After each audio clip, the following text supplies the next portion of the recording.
Okay, welcome. For solving inequalities, one-step inequalities, we want to keep in mind our inverse operations again.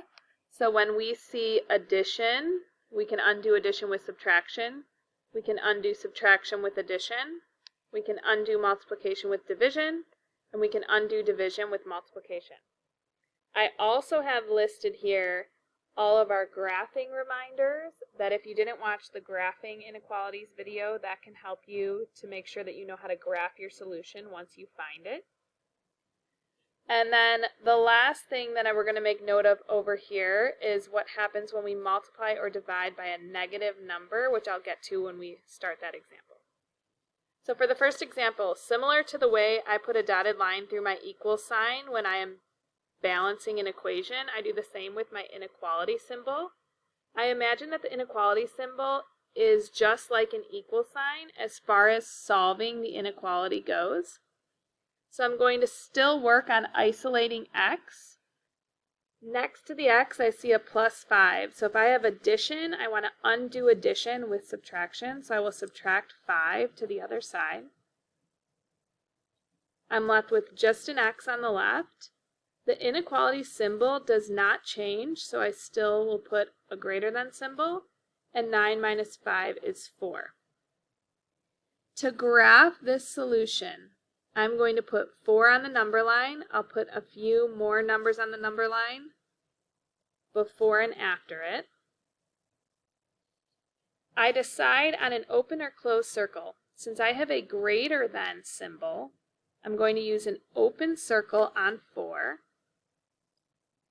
And if I read my solution as x is greater than 4, I want all values that are larger than 4. So I would shade to the right-hand side. To check your answer for an inequality, it's a little bit different than checking for an equation, in that if you substitute a value in, you want to substitute one of the values that you shaded on your graph. So I can clearly see that I shaded the number 5.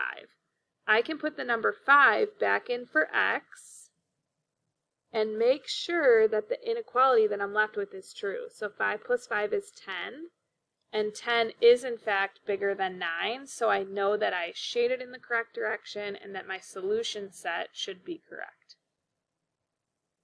Okay, in the next one, similar to an equation, I'm still trying to get x by itself. I'm going to put my dotted line through my inequality symbol. I have x minus 5. In order to undo subtraction, we're going to use addition. So we add 5 to the other side. My symbol stays a greater than symbol, and 2 plus 5 is 7. So if I were to graph my solution, I'm going to put 7 on my number line.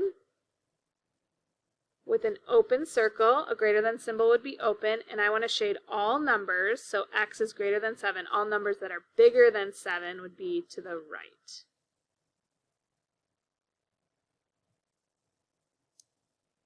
For number 3, I can see that the x is closer to the inequality symbol this time, and that's okay. It just means I need to get the 4 to the other side. Since the 4 does not have a symbol in front of it, a positive or a negative sign, we assume it to be positive. And in order to undo a positive 4 here, I'm going to subtract 4 to the other side. My inequality symbol stays the same, and 10 minus 4 becomes 6. So this is my answer. To graph it, I put 6 on the number line. Since it is a less than or equal to symbol, I'm going to put a closed circle on 6. And we're going to shade everything that is less than or equal to 6. Okay, again, the reason why we know it's a closed circle is because we want 6 to be in the solution set. If we were to put 6 in for x, 6, although it's not less than 6, it is equal to. So since 6 is less than or equal to 6, we know that there should be a closed circle. That number is included in the solution set. Okay, next we have 5x is greater than negative 15. X is the variable, 5 is the coefficient.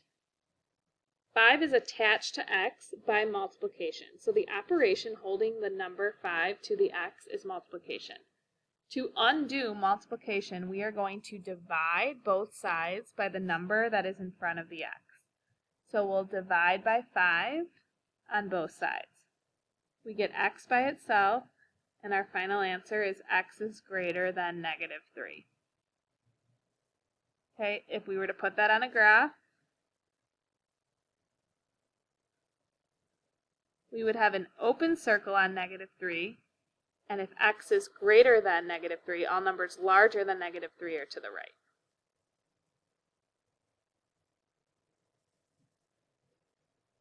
Example 5. Notice that the only difference between example 4 and example 5 is that we need to divide again, but the number that we are dividing by is a negative.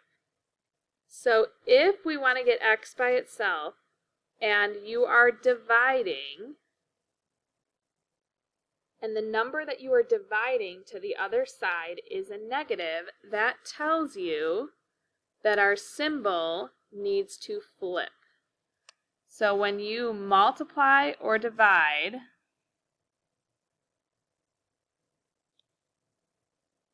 by a negative,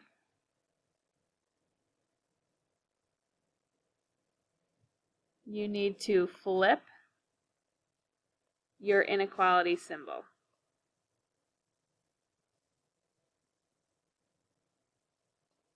Okay, so the number that you actually move to the other side, the number that you multiply or divide by, is the number that should be negative in order to flip. So negative 15 divided by negative 5 is 3. Okay, keep in mind it's this number that you move to the other side that has to be negative in order for the inequality to flip. Okay, example 6. I see my x in the numerator, and instead of reading that as x over 4, I'm going to say x divided by 4. The opposite of dividing by 4 is to multiply by 4. So I would multiply by 4 on both sides. The number that I multiplied by was not a negative, so my inequality symbol is going to stay exactly the same, and 2 times 4 becomes 8. However, in example 7, you can see that the number that we are going to be moving to the other side, x divided by negative 2, is a negative. So to undo that division, we're going to multiply by negative 2. As soon as you hear me say multiply by a negative or divide by negative, that's your indicator that you're going to need to flip your inequality symbol.